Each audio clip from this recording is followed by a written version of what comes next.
विवाद से विश्वास दो, संविदागत विवादों का निपटान। सरकार और सरकारी उपक्रमों के संविदागत विवादों, जिनमें मध्यस्थम पंचायत को किसी न्यायालय में चुनौती दी गई है, के निपटान के लिए मानकीकृत शर्तों वाली एक स्वैच्छिक समाधान स्कीम लाई जाएगी।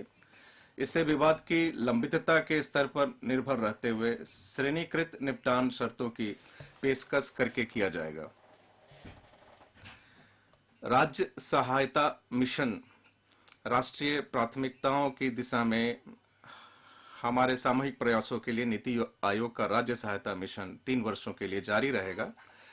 परिणाम आधारित वित्त पोषण, प्रतिस्पर्धी विकास जरूरतों के लिए दुर्लभ संसाधनों को प्रायोगिक आधार पर बेहतर तरीके से आवंटित करने के लिए चुनिंदा स्कीमों के वित्त पोषण को इनपुट आधारित से परिणाम आधारित में बदल दिया जाएगा। ई न्यायालय, न्याय के प्रशासन में दक्षता लाने के लिए 7,000 करोड़ के परिव्यय से ई न्यायालय परियोजना का चरण 3 शुरू किया जाएगा।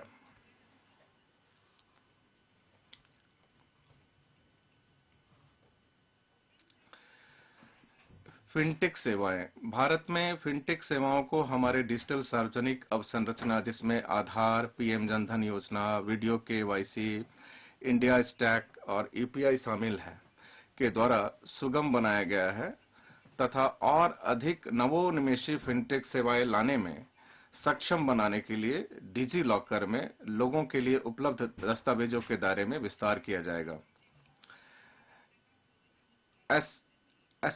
एमएसएमई, बड़े व्यवसायों और चैरिटेबल ट्रस्टों के प्रयोग के लिए एक निकाय डिजी लॉकर स्थापित किया जाएगा। इससे दस्तावेजों को सुरक्षित तरीके से ऑनलाइन स्टोर करने तथा जहां आवश्यकता हुई उन्हें विभिन्न प्राधिकरणों, विनियामकों, बैंकों और अन्य व्यावसायिक निकायों के साथ साझा करने में मदद मिलेगी। 5G सेवाएं, 5G सेवाओं का प्रयोग करते हुए एप्लीकेशन तैयार करने के लिए इंजीनियरिंग संस्थानों में 100 प्रयोगशालाएं स्थापित की जाएंगी।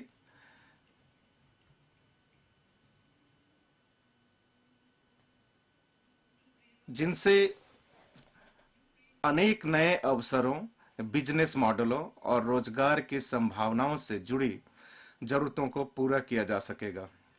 ये प्रयोगशालाएं अन्य बातों के साथ साथ स्मार्ट कक्षाओं, सूक्ष्म कृषि, इंटेलिजेंट परिवहन प्रणालियों और हेल्थ केयर एप्लीकेशनों को कवर करेगी। प्रयोगशाला में उत्पन्न हीरे, प्रयोगशाला में उत्पन्न हीरे एक प्रौद्योगिकी आधारित और नवीन सिद्धांत से प्रेरित एक उभरता क्षेत्र है, जिसमें रोजगार की बहुत बड़ी संभावनाएं हैं। ये हीरे पर्यावरण हितैषी हैं, जिनमें वही प्रकाशीय और रासायनिक गुण होते हैं जो प्राकृतिक हीरों में होते हैं। एलजीडी सीड्स और मशीनों के स्वदेश में ही उत्पादन को बढ़ावा देने के लिए और आयात पर निर्भरता घटाने के लिए एक आईआईटी को 5 वर्षों के लिए अनुसंधान और विकास अनुदान प्रदान किया जाएगा। एलजीडी के उत्पादन की लागत को कम करने के लिए एलजीडी सीड्स पर सीमा शुल्क की दर की समीक्षा करने का प्रस्ताव भाषण के भाग ख में दर्शाया जाएगा। अब मैं प्राथमिकता 5 पर आती हूं। माननीय अध्यक्ष महोदय, हरित विकास। माननीय प्रधानमंत्री ने पर्यावरण के प्रति सजग जीवन शैली के आंदोलन को गति देने के लिए लाइफ अथवा पर्यावरण के लिए जीवन शैली की संकल्पना प्रस्तुत की है। भारत हरित उद्योग और आर्थिक परिवर्तन को लाने के लिए वर्ष 2070 तक पंचामृत तथा निवल शून्य कार्बन उत्सर्जन की ओर दृढ़ता से आगे बढ़ रहा है। यह बजट हरित विकास पर दिए गए हमारे विशेष ध्यान पर आधारित है।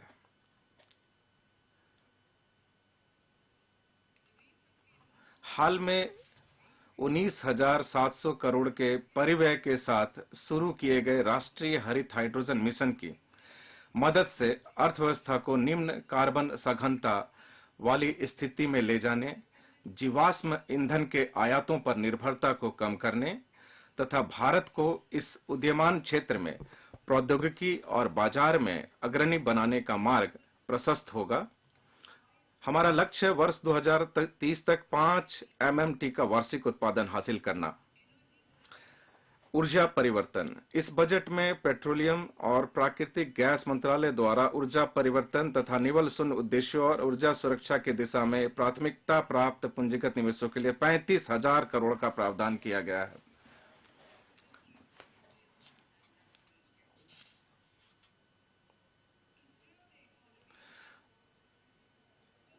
अर्थव्यवस्था को धारणीय विकास के मार्ग पर ले जाने के लिए 4,000 MWH की क्षमता वाली बैटरी ऊर्जा भंडारण प्रणालियों को व्यवहार्यता अंतर निधियन के माध्यम से सहायता दी जाएगी। पम्प्ड स्टोरेज परियोजनाओं के लिए एक विस्तृत कार्य ढांचा भी तैयार किया जाएगा। नवीकरणीय ऊर्जा का निष्क्रमण। लद्दाख से 13 गीगावाट नवीकरणीय ऊर्जा के निष्क्रमण और ग्रिड एकीकरण के लिए अंतरराज्यीय पारेषण प्रणाली 20,700 करोड़ के निवेश के साथ निर्मित की जाएगी, जिसमें 8,300 करोड़ की केंद्रीय सहायता शामिल है। हरित ऋण कार्यक्रम। व्यवहारगत परिवर्तन को बढ़ावा देने के लिए पर्यावरण संरक्षण अधिनियम के तहत हरित ऋण कार्यक्रम को अधिसूचित किया जाएगा।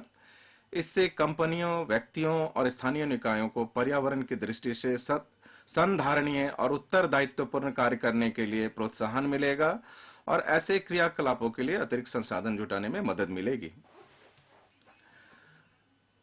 पृथ्वी माता के पुनरुद्धार, इसके प्रति जागरूकता, पोषण और सुधार हेतु प्रधानमंत्री कार्यक्रम पीएम प्रणाम राज्यों और संघ राज्य क्षेत्रों को रासायनिक उर्वरकों के संतुलित प्रयोग तथा इनके स्थान पर वैकल्पिक उर्वरकों के प्रयोग को बढ़ावा देने के लिए प्रोत्साहित करने हेतु शुरू किया जाएगा। Govardhan scheme. Govardhan galvanising organic bio agro research धन नामक स्कीम के तहत 500 नए अवशिष्ट से आमदनी संयंत्रों को चक्रीय अर्थव्यवस्था को बढ़ावा देने के उद्देश्य से स्थापित किया जाएगा। इनमें 200 कंप्रेस्ड बायोगैस संयंत्र शामिल होंगे, जिनमें शहरी क्षेत्रों में 75 तथा 300 समुदाय या क्लस्टर आधारित संयंत्र हैं, जिनमें कुल लागत 10,000 करोड़ रुपए होगी। मैं भाग ख में इसका जिक्र करूंगी। प्राकृतिक और बायोगैस का विपणन कर रहे सभी संगठनों के लिए 5% का सीबीजी अधिदेश यथा समय लाया जाएगा। बायोमास के संग्रहण और जैव खाद के वितरण के लिए उपयुक्त राजकोषीय सहायता प्रदान की जाएगी।